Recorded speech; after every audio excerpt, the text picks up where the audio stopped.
Hi guys! Isang magandang araw po sa lahat! Yes! Hi guys! Welcome to my YouTube channel at kung bago ka pa lang sa aking YouTube channel, don't forget to subscribe!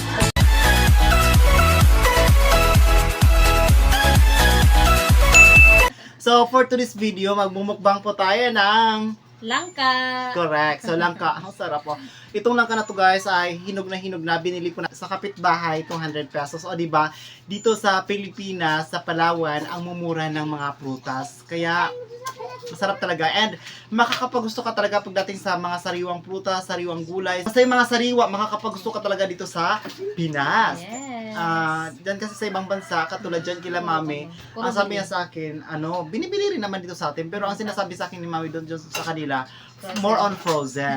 Yan. So, Yes. parang kulang na yung sarap ng frozen. Wala na siyang hindi na Yeah. siya sariwa. Yes! So, ano pa nga bang hinihintay natin? Hiwain na! Yes, let's cut it! Kakainin na po natin. So, bismillah, bago natin siya hiwain. Ang sarap siguro nito. So, let's Tara, try. baliktad. Hindi, tama yan. Bismillah. Bismillah. Okay lang ba yan? Nag-uyo? Magalang.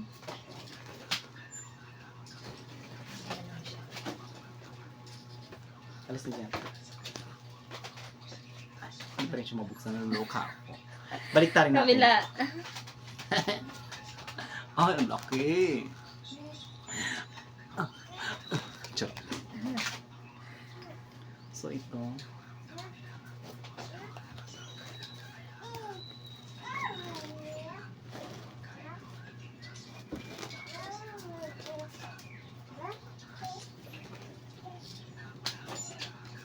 Hirap naman ito. No?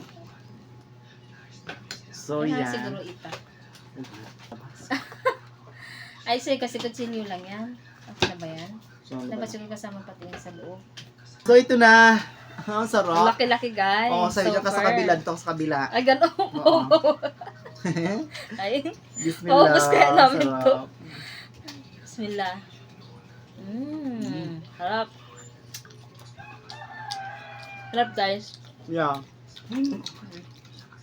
Yung buto niya, guys, ikunin namin, lalagain para Ah. makain natin. Masarap to siya, guys, parang nilagang mani. Mm. Pwede kasi tulungan yung buto niya. Yes. Mm. Pwede. Pwede tayo. Masarap niya siya papakin. Correct. Huwag kayo masyadong kaya lang tayo ha. Kain tayo, Hindi naman sa guys. pagpapainggit sa inyo. Hindi. Kailangan lang talaga ito para sa content. Walang kunsan. Kain tayo. Sana dito kayong lahat para makakain din yes. tayo.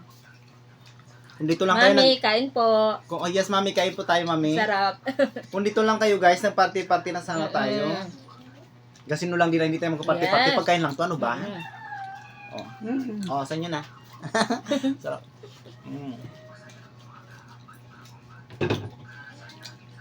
Unang subo sa inyong lahat. Hmm? Unang subo sa kanilang lahat. Mm. Sarap, guys. Tamis siya. Mm.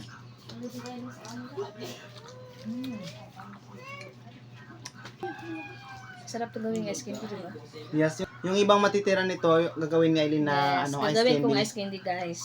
Sarap din kasi ito eh. Mm-mm. Langka flavor. Mm. Mm.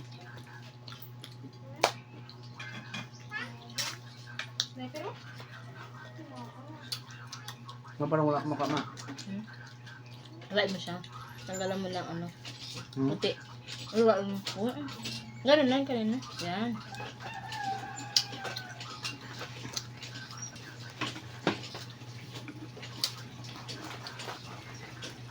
So, kain pa more. Kainin na natin ang lahat hanggat kaya pa natin kainin. Hanggat may ngipin pa tayo.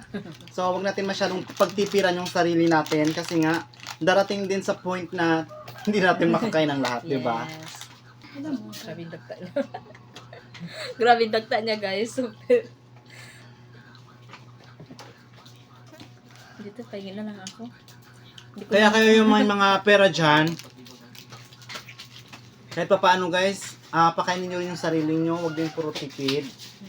Pwede ba yun? Hindi nga. Hindi naman. Oo, balanse lang. lang sa pagtitipid sa pera Yes. para sa emergency, para sa kinabukasan, and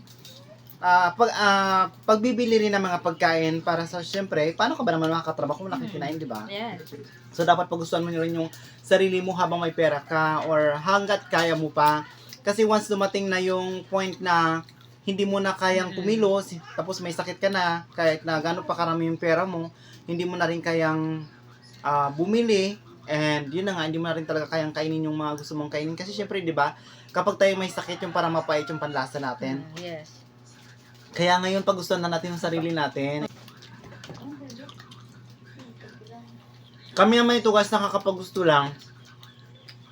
Kasi, binigyan tayo ni Mami ng buhunan, binigyan tayo ng pera. Ayun, meron tayong napapambili. Tulad ng ganito. Yes, yung mga pera na binibigay sa atin guys ni Mami, hindi namin ginagastos ng walang kabuluhan, ng parang gastusin lang ngayon dahil gusto natin yung bagay na yun. Hindi. Kailangan, bago natin gastusin yung pera, merong purpose, yung parang kapag binili mo siya, benefits, may benefits ba to sa'yo or makakapaunlad ba to sa pamumuhay mo, gano'n. Yes. So, ganun yung ginagawa namin every time na may pera na may pinapadala si Mami. Question first, before na gastusin mo yung pera. Tanong mo na, di ba? Kung meron ka bang mapapala sa paggastos mo nun. Kasi ang hirap-hirap maghanap ng pera eh. Tsaka yung pera, siyempre, kailangan ipang-business. Yes. Business Ang mo 1,000, hanapin mo sa loob ng halimbawa 2 weeks dito sa amin sa Pilipinas or 1 week. Sabi mo na 1 week, hanapin mo 1 week sa loob ng 1 linggo, ang 1,000. Madali lang siyang gastusin guys, within 1 hour mauubos siya. Mauubos. Kala mo yung taon na kusang nawawala, ganun ang pera. Parang asin siya, natutunoy. Ganun yung ginagawa namin sa pera guys. Yes. Ganun talaga, Pagulong-gulong ba? kailangan talaga alam mo kung saan siya gagamitin at kung kailan siya gagastusin. Yes. Huwag kang padalos-dalos dahil. Oo naman. Kailangan may kada gastos, may kapalit. Oo.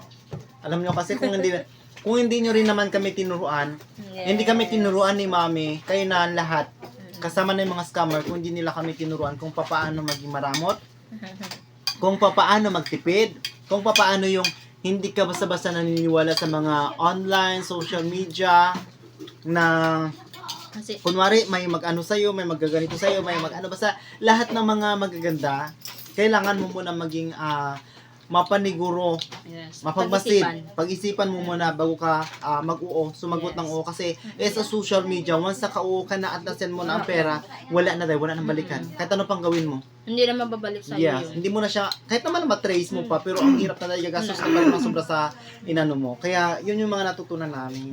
Ngayon, syempre, yung mga scammer guys, maraming klase. Naluluka talaga ako. Kaya be careful ha.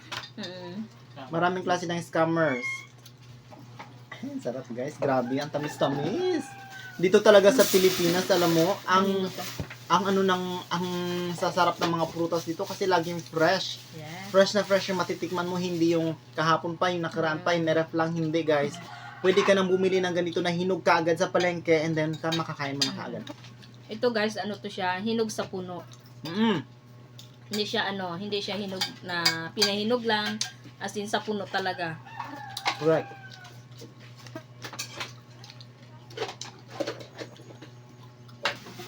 And kami guys ay nagpapasalamat sa inyong panunood, sa walang sawang pagsuporta sa amin at hindi pag-skip ng ads. And kung bago pa lang kayo sa aming YouTube channel, don't forget to subscribe. Subscribe na po kayo. Maraming Yes, guys. salamat and God bless us all. Bye-bye.